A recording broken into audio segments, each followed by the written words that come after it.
नमस्ते दोस्तों, doctor mic इधर। और आज हम बात कर रहे हैं बहुत जरूरी चीज के बारे में, फर्स्ट एड। पता नहीं कब आपको इन स्किल्स की जरूरत पड़ जाए। कार एक्सीडेंट, किचन में कोई मिसहैप या फिर कोई गिर भी सकता है। कुछ आसान टेक्निक सीखकर आप किसी की जान बचा सकते हैं। हम बेसिक्स कवर करेंगे, इमरजेंसी हालात को समझने से लेकर सीपीआर करने तक, बर्न्स का इलाज और चोकिंग से निपटने तक। यकीन मानिए, अगर कभी जरूरत पड़ी तो खुश होंगे कि ये इन्फॉर्मेशन आपके पास है। तो शुरू करते हैं, और याद रखें, फर्स्ट एड जानना किसी सुपर पावर की तरह है। ये आपको जरूरत के वक्त फर्क लाने की ताकत देता है। चलो शुरू करें। मान लीजिए आप किसी इमरजेंसी सिचुएशन में पहुंच गए। सबसे पहले क्या करेंगे?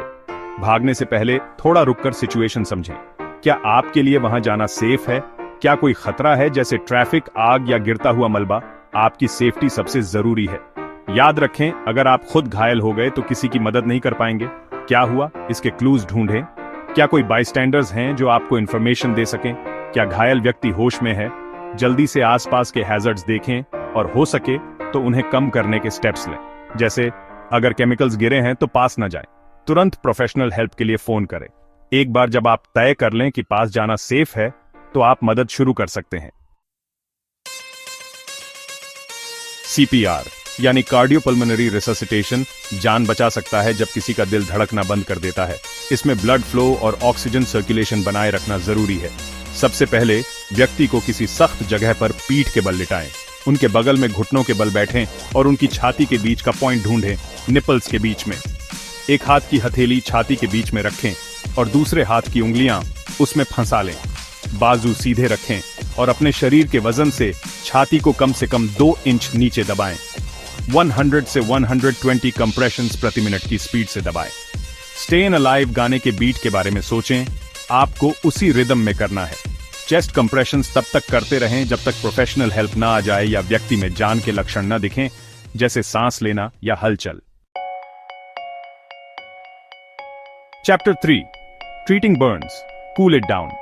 जलने पर बहुत दर्द होता है और तुरंत ध्यान देने की जरूरत होती है।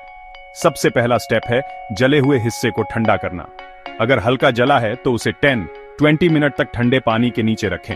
बर्फ या बर्फ के पानी का इस्तेमाल न करें, इससे स्किन को और नुकसान हो सकता है। ज्यादा जलने पर पानी का इस्तेमाल न करें।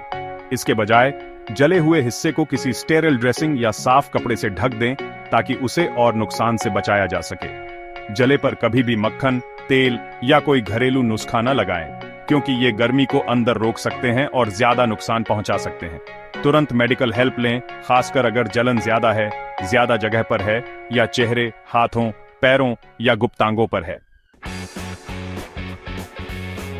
Chapter 4, choking, the Heimlich manoeuvre. गला घुटना एक बहुत ही डरावना एक्सपीरियंस होता है, लेकिन हाइमलिक मैन्यूवर करना जानना जान बचा सकता है। अगर किसी का गला घुट रहा है तो पहले उनसे पूछें कि क्या वो बोल या खांस सकते हैं। अगर वो नहीं कर सकते तो उनके पीछे खड़े हो जाएं और अपनी बाहें उनकी कमर के चारों ओर लपेट लें। एक हाथ से मुट्ठी बनाएं और अंगूठे वाले हिस्से को उनकी नाभि के ऊपर और रिब केज के नीचे रखें। अपनी मुट्ठी को दूसरे हाथ से पकड़ें और पेट में ऊपर की ओर तेज झटके दें। इन झटकों को तब तक जारी रखें जब तक ऑब्जेक्ट बाहर न निकल जाए या व्यक्ति बेहोश न हो जाए। अगर व्यक्ति बेहोश हो जाता है तो उसे जमीन पर ध्यान से लिटा दें और सीपीआर शुरू करने के लिए तैयार रहें। Chapter 5, stop the bleeding, applying pressure to wounds. जख्म से खून बह रहा हो, चाहे कितना भी छोटा क्यों ना हो, उसे रोकना जरूरी है। यहां जरूरी है डायरेक्ट प्रेशर। अगर आपके पास स्टेरिल ग्लव्स हैं तो उन्हें पहन लें। अगर नहीं है तो अपने हाथ और जख्म के बीच कोई साफ कपड़ा या बैरियर रखने की कोशिश करें। साफ कपड़े या बैंडेज का इस्तेमाल करके जख्म पर सीधा दबाव डालें। दबाव डालने से न डरें, खून रोकना जरूरी है। अगर खून पहले बैंडेज में सोख जाए तो उसे हटाएं नहीं, बस ऊपर एक और लेयर लगा दें और दबाव डालते रहें। अगर हो सके तो घायल अंग को दिल के लेवल से ऊपर उठाएं ताकि खून बहना कम हो जाए। मेडिकल हेल्प लें, खासकर अगर खून ज्यादा बह रहा हो। 10 मिनट दबाव डालने के बाद भी न रुके या गहरे जख्म होने की आशंका हो। Be a first aid hero.